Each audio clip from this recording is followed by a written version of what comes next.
everyone. I'm Denise White. I'm the Director of Resident Services for the Detroit Housing Commission. I'm here today to talk about what we have done at the Housing Commission, what we have done with resident services, how we have greatly impacted the lives of our residents and helped them to have a great experience with DHC. I was hired in February of 2010 to be the first FSS low-income public housing FSS coordinator. And with that, we were able to get the whole program going. There was a staff of 3 of us, and we also had the Ross Grant at that time. So what we did was we just built off of that. We had about 6 people staff, and over time we grew. So somewhere around 2021, I became the director of the department, and then I was able to then incorporate the vision that I had. My journey started when I was 35 years old. I got really, really sick, and I had a very serious operation. And at that point, when I had that operation, I did not know that at that time, that's where I was gonna be retired. Doctor and the nurse and the lawyer and the social worker came in. They all told me that I would never be able to work again. And I kind of took it hard because I knew, my daughter, how I was gonna take care of her. And it brought a lot of fear, and it took me basically to a dark place. My journey began in 2012. I was coming home from prison with nothing, and DHC gave me a chance. My journey began as a young girl at the Brewster Douglass Projects. My mom was a single parent. She worked 2 jobs, and they didn't really have too much for us to do other than the recreation center. I was a resident of DHC, and I found out about the first-time buyers home class, and I found excitement in knowing that as a resident that I could own a home. My journey initially started in Diggs in 2015. I had a house fire in 2024. I became curious about their entrepreneurship program, where I went to the Envision Center, and I also became a community advocate. I was still feeling kind of down in 2012. Shanika Morgan and Akeisha from DHC helped me with all the steps I needed to do to get custody of my kids back, and I'm very thankful for that. Since the DHC programming, I have successfully created 3 business platforms. I am a manager of CNC Tax Solutions. I started my own personal catering business, and I started a cleaning business for my children. The barriers that I have conquered using DHC programming is I am a CHW, and that is a certified healthcare worker. I am a TTS. I am a transition to success worker. I am a community coach. I have multiple certificates in Alzheimer's disease, understanding Alzheimer's, understanding how to talk to those with Alzheimer's. Also, the signs of Alzheimer's. It's just, I got like about 8 of them. It was 8 classes, so I took them all. And I took them because I wanted to be able to identify with the seniors as well as others. And going through those programs, it took me from that brokenness. It brought me back from that dark side and brought me right back into reality where I needed to be, to let me know that I'm not worthless. I'm not worthless at all. I can still do things just because they say I can't. I found out I can. I went through the process of all the documents, and then I got to the process of the mortgage part, the loan part. They wanted me to go through hoops, and I went through those loops and hoops, and it was very stressful. It was very tormenting emotionally, mentally. It took me to a dark place. I was able to go through that process is because I had a Miss Keita Montgomery from DHC.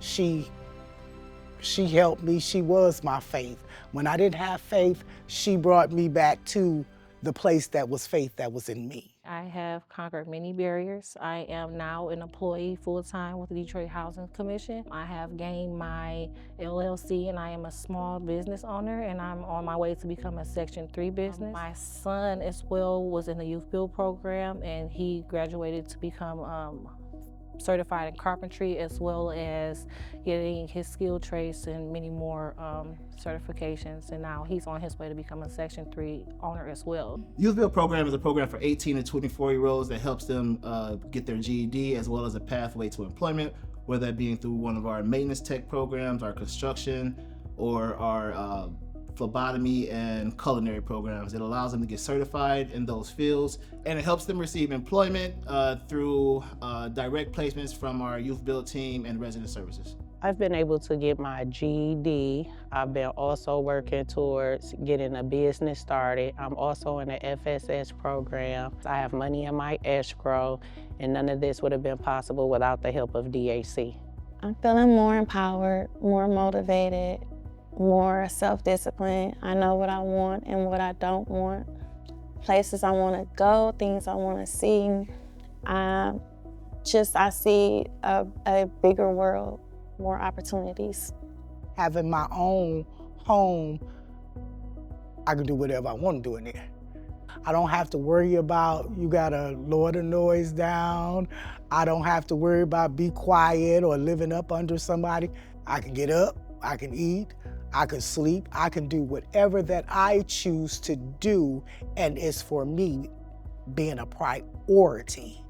So I'm blessed by that.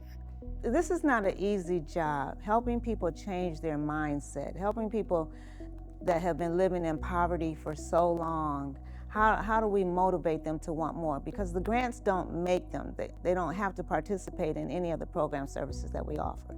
So I thought we have to change the mindset. I can and I will. I can and I will be great, and I can and I will be motivated.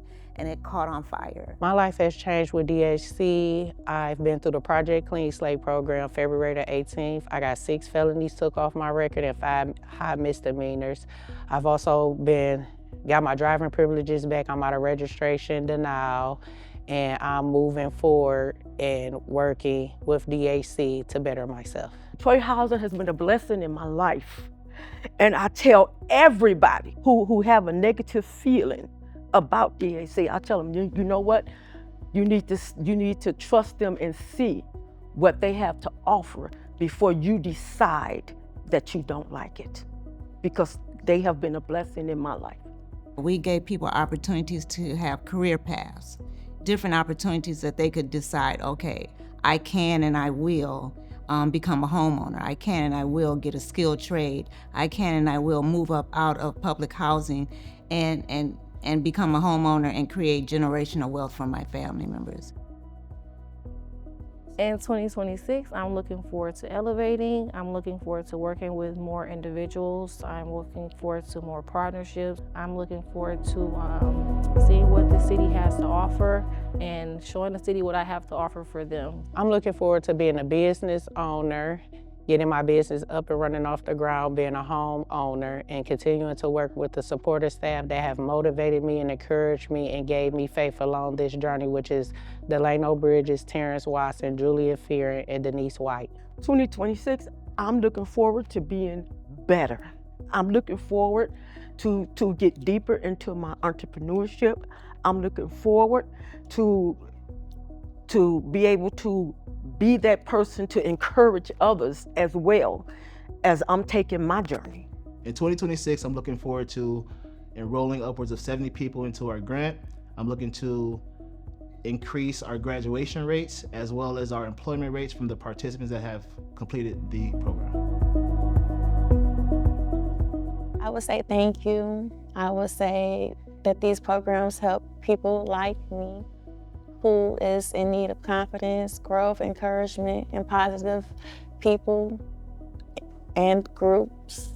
And this program can be beneficial and helpful to many more families. We need a significant amount of funding, so how that comes in with the, I call it compassion in action. You actually giving discretionary funding to help us fully impact our residents is the biggest help. Thank you for the support. Thank you for funding the program, because it gave me an opportunity to have my own, to say that I was good enough to be qualified. So thank you for sharing the funding, and keep up the good work for others. Sometimes just giving a person a shot means a whole lot. I would say continue to fund DHC, because the funding that you give them makes them be able to help their residents to grow and be self-sufficient, and the staff are motivating. We still need the partnerships. Partnerships are significant to making meaningful change in people's lives. One person can't do it, one division can't do it. It takes a collaborative group of people to work together to provide funding and to provide the opportunity.